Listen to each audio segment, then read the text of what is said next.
ललित कलाओं में संगीत का स्थान, इस व्याख्यान के प्रथम भाग में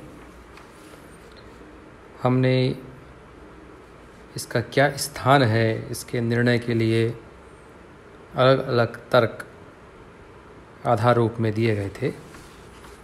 जैसे भौतिक साधन तथा उपकरणों की आवश्यकता, चल अचल के आधार पर नवीनीकरण, प्रभाव की दृष्टि से भावाभिव्यक्ति की शक्ति के आधार पर, इन आधारों पर ललित कलाओं में संगीत का स्थान हमने दर्शाया था। आज हम इसके दूसरे भाग में चर्चा करेंगे कि काव्य और संगीत की तुलना के बारे में।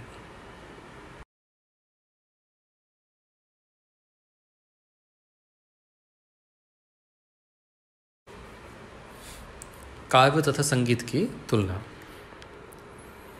चूँकि काव्य का आधार शब्द है तथा शब्द एक ऐसा सशक्त माध्यम है जिससे व्यक्ति भावों को, इच्छाओं को अभिव्यक्त करता है, इस बात को कोई नकार नहीं सकता कि दैनिक कार्यों में सर्वाधिक योग भाषा का होता है।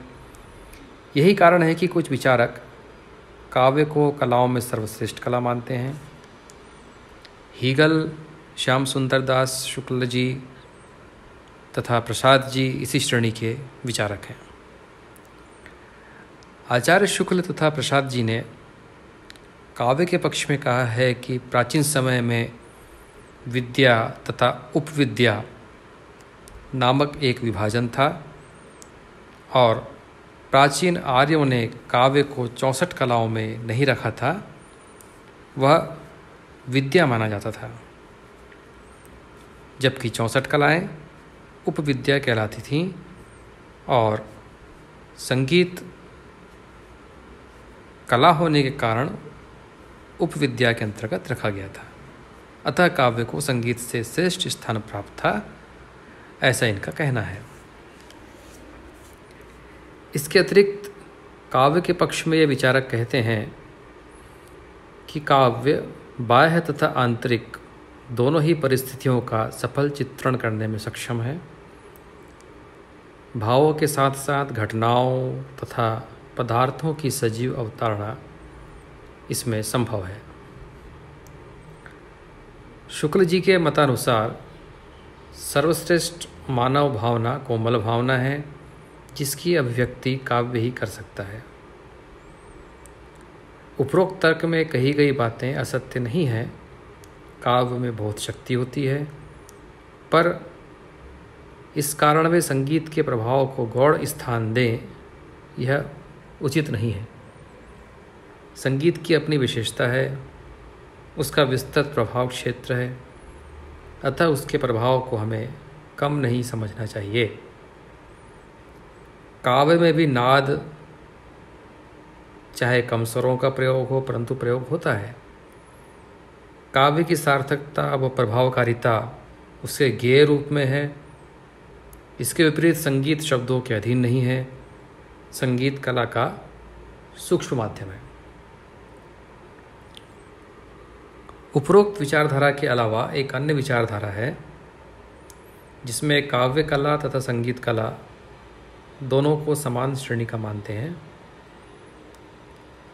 इस मत के अनुसार काव्य तथा संगीत दोनों का आधार नाद है। अंतर केवल यह है कि जब नाद संगीत प्रधान स्वर प्रधान हो तब संगीत है, और जब भाव या शब्द प्रधान हो तब काव्य होता है। काव्य में यदि सांगीतिक लय, जिसे धुन उतार चढ़ाव ना हो, तो उससे हम कहेंगे कि ये सिर्फ भाषण मात्र है। यही कारण है कि कविता और निबंध तथा अकवित्वपूर्ण सामग्री को पद्य तथा गद्य नामों से जाना जाता है। काव्य में संगीत सम्मिलित है, इसी तरह संगीत में शब्द मिले रहते हैं। गीत, नृत्य, तबले अथवा पखावज के बोल नोम तोम चाहे अर्थहीन हो, पर है वह शब्द ही। अतः काव्य तथा संगीत दोनों में ही शब्द और नाद है। पंत जी ने एक बात कही है, वियोगी होगा पहला कवि, आह से उपजा होगा गान, उमड़कर आँखों से चुपचाप बही होगी कविता अनजान। संस्कृत साहित्य में संगीत काव्य दोनों को सरस्वती के स्तनद्वय कहा गया है। दोनों की अधिष्ठात्री देवी सरस्वती है, अतः दोनों की श्रेष्ठता समान है। मिल्टन ने कहा है कि काव्य तथा संगीत परस्पर बहिने हैं।